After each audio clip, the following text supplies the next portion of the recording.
Hey everybody. So I I just sat here and recorded and went through and edited the whole video, only to realize I did it wrong, and I don't even know how it worked out like it did. We're gonna try this again. This is how I do my magic circle or magic ring, whatever you want to call it. And I hope this helps. If you have any more questions, feel free to ask me. Okay, so I just realized once again, I feel like it's one of those things, you know, when somebody's watching you and you know you can do it, but somebody's watching you so you mess it up and you just like totally forget. That's what's going on here. So I'm just going to try to act like the camera's not here. So take your yarn, pinch it between your thumb and your pinky, like so. You're going to drop down, hold your yarn underneath your ring finger and your pinky here. Okay, and you're going to wrap it around your middle finger and your ring finger once, twice.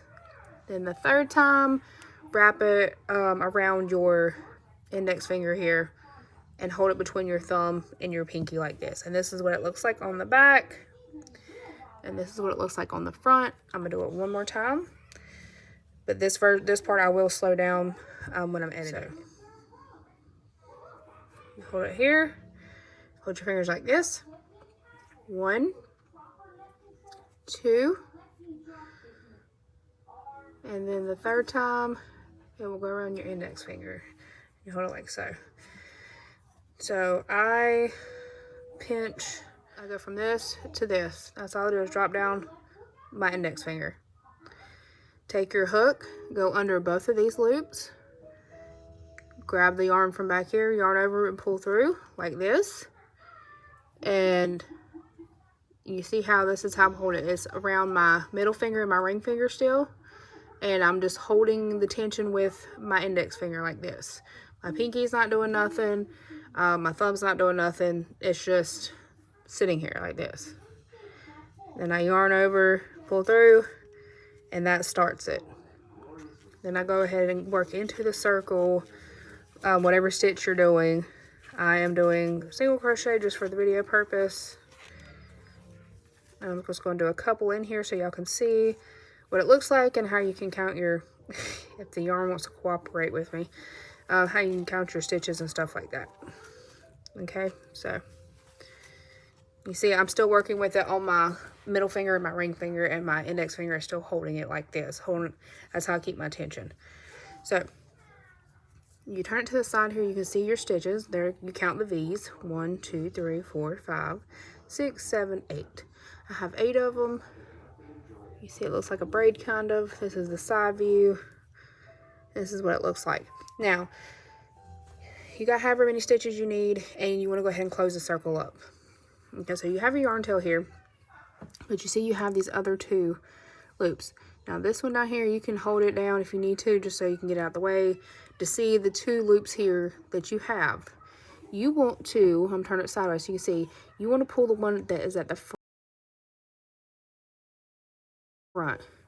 This one right here. You're going to pull that one. And it is going to close up your circle. Okay. You see it close it up, and then you have this big loop left. That's where the yarn tail comes in. You take your yarn tail, you pull it, and it pulls it closed. And this is what you're left with. Now, I work in continuous rounds. I don't use stitch markers. So what I would do is, and if you do something different, that's fine. You can go ahead and slip stitch into your next stitch.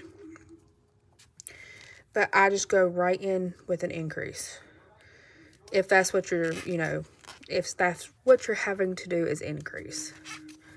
I just jump right in with my next stitch. So I'm going to just go ahead and do that around just so y'all can see what it's going to look like.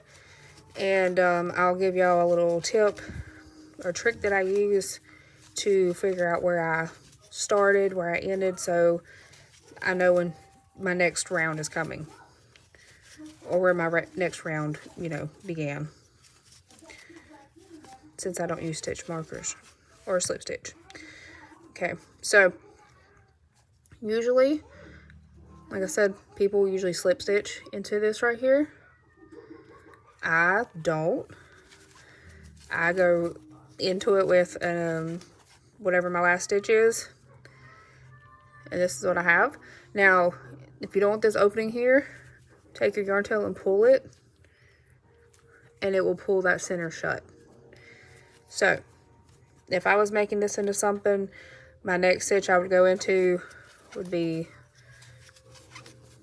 you know, whatever it is.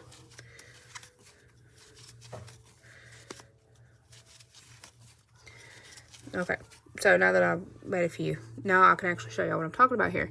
So, like I said, whenever I want to look and see where I started or stopped at, you can see here that there's this little line here of where you closed up, where you finished off in that first go there.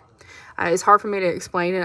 Hopefully y'all can see what I'm talking about, but you can see that there's a space here, and that's my, you know, knowing of where I ended at, where I began at.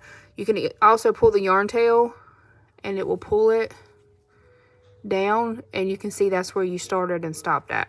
So I usually keep my yarn tail until I get close, or if it gets in my way, I'll just cut it down some so I can still use it to see where I'm at. But if you use stitch markers, that's totally up to you. However you want to do it, that's fine. Everybody does it differently. But that is how I do my magic circles. I hope this helps. I'm going to edit this video and post it. If y'all have any questions, feel free to message me or comment, whatever. I'll be more than happy to help you.